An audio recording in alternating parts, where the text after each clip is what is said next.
स्वागत है आपका आपके यूट्यूब चैनल पर। आज की क्लास पेश रहेगी previous year top 100 question answer. देखिए टॉप 100 क्वेश्चन करेंगे जो आज तक परीक्षाओं में पूछे गए हैं, चाहे वो एसएससी का एग्जाम हो, सीजीएल का हो, या कोई भी स्टेट कॉम्पिटिटिव एग्जाम हो, रेलवे का हो, या एसएससी द्वारा कोई भी एग्जाम कंडक्ट किया हो, ये क्वेश्चन उसमें बार बार पूछे जाते हैं। तो चलिए स्टार्ट करते हैं। बंगाल के नवाब डैश ने 18वीं सदी में अपनी राजधानी को मुंगेर में स्थानांतरित किया था। देखिए बंगाल के नवाब की बात की गई है। बंगाल के उस टाइम नवाब कौन थे? मीर कासिम।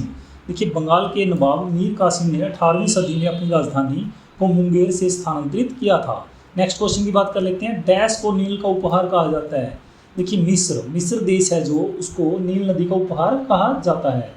चोल साम्राज्य डैश के अधीन उन्नति पर था। चोल साम्राज्य राजेंद्र चोल प्रथम के अधीन उन्नति पर था। देखिए जो चोल साम्राज्य है उसके राजा राजेंद्र चोल प्रथम जब थे तो ये बहुत उन्नति पर था। डैश में आरक्षित पेशी पाई जाती है। गर्भाशय में आरक्षित पेशी पाई जाती है। डैश बुढ़ापा रोकने की औषधि है। बुढ़ापा रोकने की औषधि कौन सी है? सेस्टेरिन बुढ़ापा रोकने की औषधि है। भारत की संप्रेक्षा तथा लेखा प्रणालियों का प्रधान नियंत्रण डैश होता है। कौन होता है? महालेखा परीक्षक। भारत की संप्रेक्षा तथा लेखा प्रणालियों का प्रधान नियंत्रक महालेखा परीक्षक होता है। जूनियो डैश की राजधानी है। जूनियो कहाँ की राजधानी है? अलास्का की। जूनियो कहाँ की राजधानी है? अलास्का की। आधुनिक ओलंपिक खेलों का आयोजन सर्वप्रथम 1896 में हुआ था। तो ये कहाँ पर हुआ था? एथेंस में। कहाँ पर हुआ था? एथेंस में। देखिए आधुनिक ओलंपिक खेल अगर सबसे पहले पूछा जाए तो कब हुए थे? 1896 में। और कहाँ पर हुए थे? एथेंस में। ठीक है। टीबी रोग के प्रतिरोध के लिए डैश का टीका लगाया जाता है। टीबी रोग, जो टीबी का रोग होता है उसके प्रतिरोध के लिए कौन सा टीका लगाया जाता है? बीसीजी का। कौन सा टीका लगाया जाता है? बीसीजी का।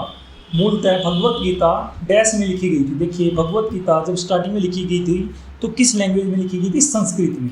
किस लैंग्वेज में लिखी गई थी? संस्कृत में। नेक्स्ट की बात कर लेते हैं। भारत में उच्च न्यायालयों की संख्या है। भारत में उच्च न्यायालय, देखिए हाई कोर्ट की बात की गई है तो भारत में उच्च न्यायालय कितने हैं? 25। बंगाली उपन्यास डैश में पहली बार वंदे मातरम प्रकाशित हुआ था। वंदे मातरम, देखिए वंदे मातरम आनंद मठ में। आनंद मठ किसके द्वारा रचित है? बंकिम चंद्र चटर्जी के द्वारा। बंकिम चंद्र चटर्जी के द्वारा वंदे मातरम आनंद मठ में प्रकाशित किया गया था। जुल्स रिमेट पुरस्कार संबंधित है किससे? फुटबॉल से। जुल्स रिमेट पुरस्कार फुटबॉल से संबंधित है। गुड ऑफ स्मॉल थिंग्स के लेखक कौन है? देखिए बहुत बार पूछा जा चुका है क्वेश्चन, वेरी इंपॉर्टेंट क्वेश्चन है। तो गुड ऑफ स्मॉल थिंग्स के लेखक अरुंधति रॉय। अयोध्या डैश नदी के तट पर स्थित है। अयोध्या डैश नदी के तट पर स्थित है। अयोध्या सरयू नदी के तट पर स्थित है। स्वतंत्र भारत के प्रथम गवर्नर जनरल था। स्वतंत्र भारत का प्रथम गवर्नर जनरल कौन था? लॉर्ड माउंटबेटन भारत का प्रथम गवर्नर जनरल था। दी child is father of the man कहा था।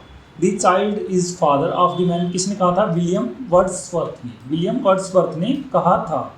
नेक्स्ट क्वेश्चन की बात करते हैं। तीसरा अंपायर, देखिए जो थर्ड अंपायर क्रिकेट में नियम के प्रथम शिकार बल्लेबाज कौन हुए थे? थर्ड अंपायर जब आया था तो उसके प्रथम शिकार सचिन तेंदुलकर इसके पहले शिकार हुए थे।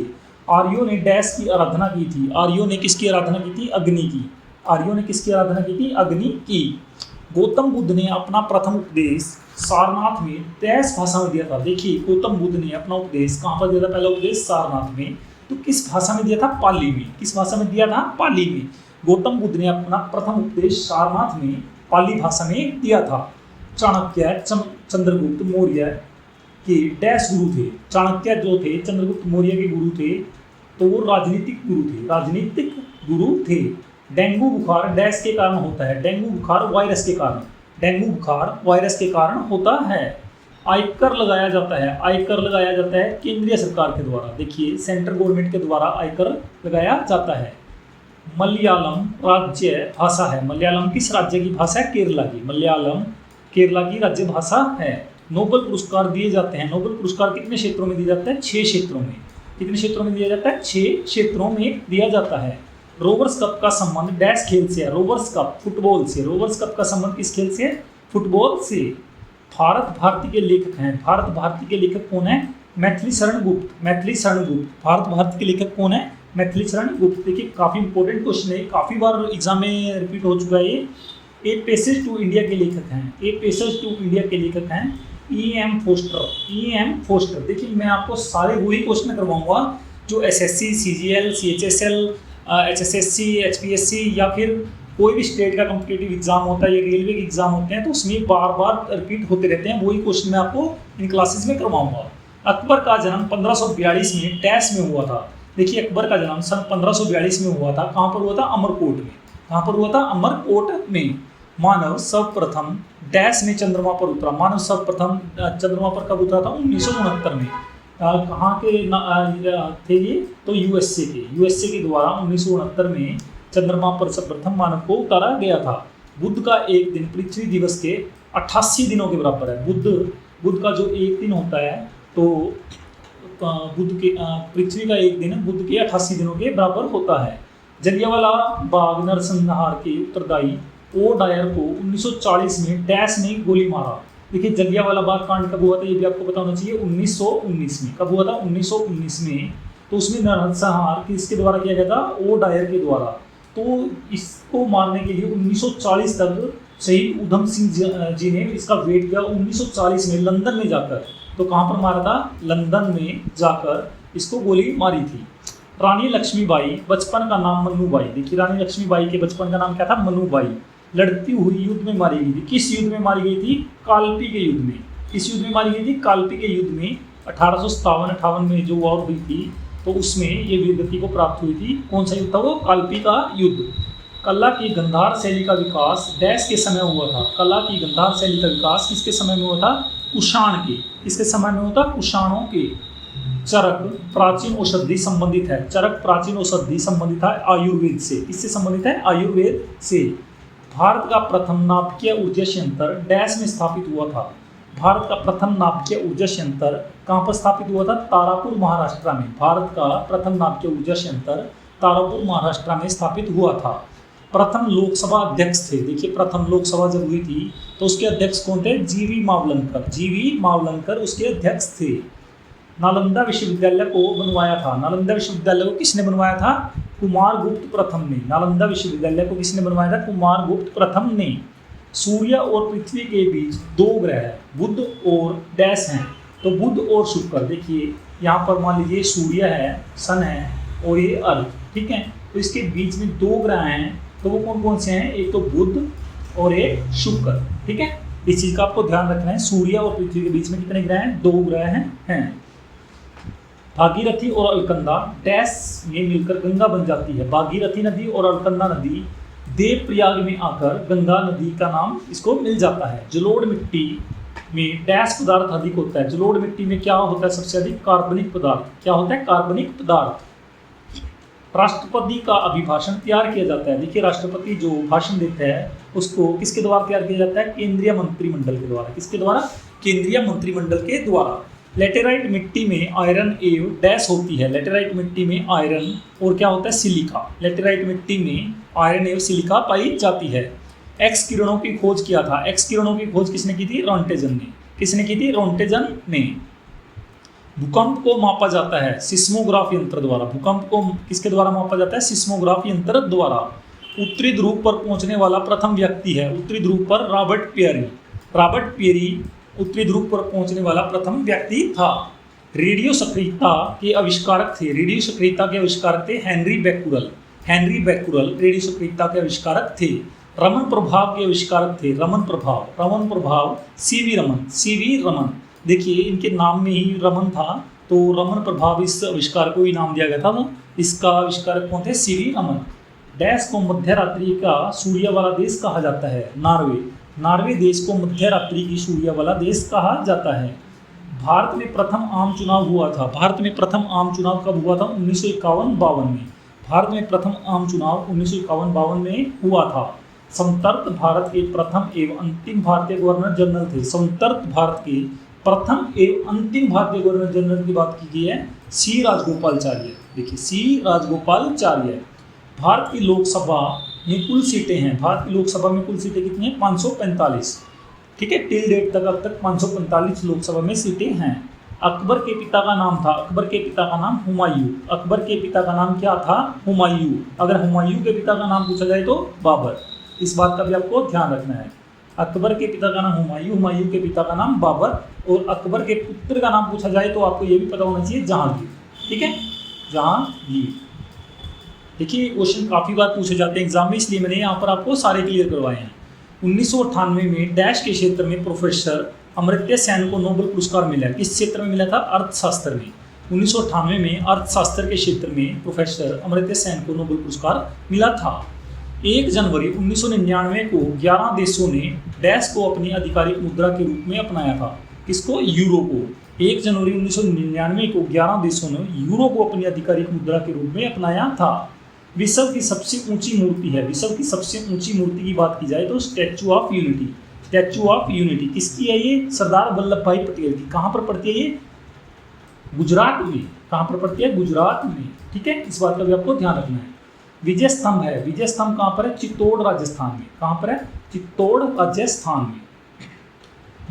एक माइक्रोन टेस्ट के बराबर होता है। एक माइक्रोन की बात की है, किसके बराबर होता है? 0.001 mm के बराबर, मिलीमीटर के बराबर। वेग परिवर्तन की दर को कहा जाता है? त्वरण। वेग परिवर्तन की दर को क्या कहा जाता है? त्वरण कहा जाता है। डैश के द्वारा ऊष्मा का संप्रेषण चालन कहलाता है। डैश के द्वारा ऊष्मा का संप्रेषण चालन कहलाता है आणविक संगठन। आणविक संगठन कहलाता है। पृथ्वी की त्रिज्या सबसे पहले मापी थी। पृथ्वी की त्रिज्या किसने मापी थी? इरेटोस्थनीज ने। इरेटोस्थनीज ने पृथ्वी की त्रिज्या सबसे पहले मापी थी। महात्मा गांधी की अनुपस्थिति में भारत छोड़ो आंदोलन 8 अगस्त 1942 का नेतृत्व किसने किया था? तो किसने किया था? अरुणा आसफ अली ने। देखिए ये क्वेश्चन तो वेरी इंपॉर्टेंट है भाई, तो ये क्वेश्चन तो देखिए इंपॉर्टेंट कर लीजिए आप, काफ़ी बार पूछा जा चुका है ये भी एग्जाम में। तो महात्मा गांधी जब 8 अगस्त 1942 को भारत छोड़ो का नेतृत्व कर रहे थे तो इनको जेल में बंद कर दिया गया था। तो इनकी अनुपस्थिति में अरुणा आसफ अली ने इस आंदोलन को संभाला था। दशमलव पद्धति का उदय हुआ था। दशमलव पद्धति का उदय भारत में। कहाँ पर हुआ था? भारत में। प्लासी के युद्ध 23 जून 1757 के समय बंगाल का नवाब था। देखिए प्लासी का युद्ध कब हुआ था? 1757 में। उस समय बंगाल का नवाब कौन था? सिराजुद्दौला। कौन था? सिराजुद्दौला। नर्मदा और ताप्ती नदियों के जल को डैश श्रृंखला विभाजित करती है। कौन सी? सतपुड़ा श्रृंखला। नर्मदा नदी और ताप्ती नदियों के जल को सतपुड़ा श्रृंखला विभाजित करती है। गारो हिल्स है। गारो हिल्स कहाँ पर पड़ती है? मेघालय में। कहाँ पर पड़ती है? मेघालय में। प्रथम भारतीय जो ब्रिटिश संसद का सदस्य हुए हैं, प्रथम भारतीय जो ब्रिटिश संसद के सदस्य थे तो दादा भाई नेहरू जी। दादा भाई नेहरू जी प्रथम भारतीय थे जो ब्रिटिश संसद में भी सदस्य रहे हैं। जापान की राजधानी टोक्यो डैश द्वीप पर स्थित है। देखिए टोक्यो जो जापान की राजधानी है होन्शु द्वीप पर पड़ती है। कहाँ पर पड़ती है? होन्शु द्वीप पर। Carbon dioxide gas dash gas है? Green house. कौन सी गैस है? ग्रीन हाउस गैस है। प्याज में पाया जाता है, प्याज में पाया जाता है फास्फोरस। प्याज में क्या पाया जाता है? फास्फोरस। हीरा का क्रांतिक कोण होता है, हीरे का क्रांतिक कोण 24.4 डिग्री। हीरे का क्रांतिक कोण कितना होता है? 24.4 डिग्री। वर्षा की छोटी छोटी बूंदें डैश के कारण गोल होती हैं। देखिए वर्षा की जो बूंदें होती हैं वो इस टाइप से होती हैं, गोल टाइप में। तो किस कारण से होती हैं? पृष्ठ तनाव के कारण। किस कारण होती हैं? पृष्ठ तनाव के कारण। वायु का बुलबुला जल में डैश की भांति कार्य करता है। देखिए वायु का जो बुलबुला है, मान लीजिए जल है तो वायु के बुलबुला से बुलबुला बन जाता है पानी के ऊपर, तो किस लेंस की भांति कार्य करता है? अवतल लेंस की भांति। किस लेंस की भांति? अवतल लेंस की भांति। वॉशिंग मशीन डैश के सिद्धांत पर कार्य करता है। वॉशिंग मशीन किसके सिद्धांत पर कार्य करता है? अपकेंद्रण। अपकेंद्रण के सिद्धांत पर कार्य करता है। सामान्य अवस्था में गैसें विद्युत की होती हैं, कुचालक। सामान्य अवस्था में गैसें विद्युत की कुचालक होती हैं। भारतीय राष्ट्रीय कांग्रेस 28 दिसंबर 1885 के संस्थापक थे। देखिए NIC, ठीक है, नेशनल इंडियन कांग्रेस की स्थापना कब हुई थी ये भी आपको पता चाहिए, 28 दिसंबर 1885 को। इसके संस्थापक कौन थे? A.O. हयूम। A.O. हयूम। डैश बिना सल्क वाली मछली है, कैटफिश। बिना सल्क वाली मछली कैटफिश को कहा जाता है। ध्वनि की अधिकतम गति होती है, ध्वनि की अधिकतम गति इस्पात में। कहाँ पर होती है? इस्पात में। भारत में सर्वाधिक चांदी उत्पन्न करने वाला प्रदेश है। भारत में सर्वाधिक चांदी उत्पन्न करने वाला प्रदेश कौन सा है? राजस्थान। चांदी सबसे ज़्यादा भारत में राजस्थान में होती है।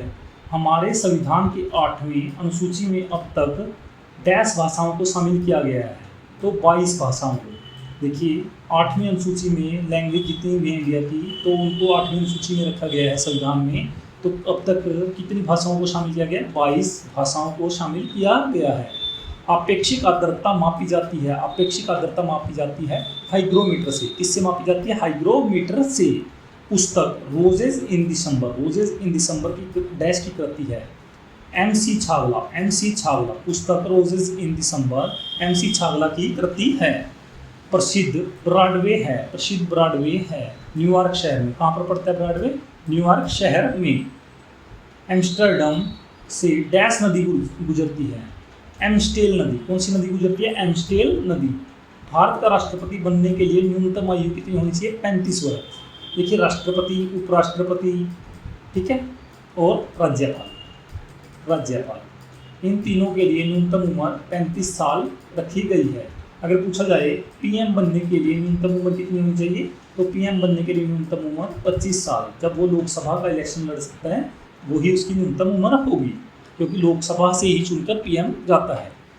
5वीं पंचवर्षीय योजना 1974 से 89 का उद्देश्य था गरीबी हटाना। 5वीं पंचवर्षीय योजना 1974 से 79 का उद्देश्य क्या था? गरीबी हटाना। नूर सुल्तान राजधानी है, नूर सुल्तान राजधानी कहाँ की है? कजाकिस्तान की। कहाँ की राजधानी नूर सुल्तान? कजाकिस्तान की। लेब्राडोर जलधारा है ठंडी, लेब्राडोर ठंडी जलधारा है। संगीत नाटक अकादमी की स्थापना 1953 में डैश में हुई थी? कब हुई थी? नई दिल्ली में। संगीत नाटक अकादमी की स्थापना 1953 में नई दिल्ली में हुई थी। भारत में दशमलव मुद्रा प्रणाली शुरू हुई अप्रैल 1957 में। दशमलव मुद्रा प्रणाली भारत में कब शुरू हुई थी? अप्रैल 1957 में। सुखना झील है, सुखना लेक की बात की गई है, तो ये कहाँ पर पड़ती है? चंडीगढ़ में, चंडीगढ़ में। तो सेक्टर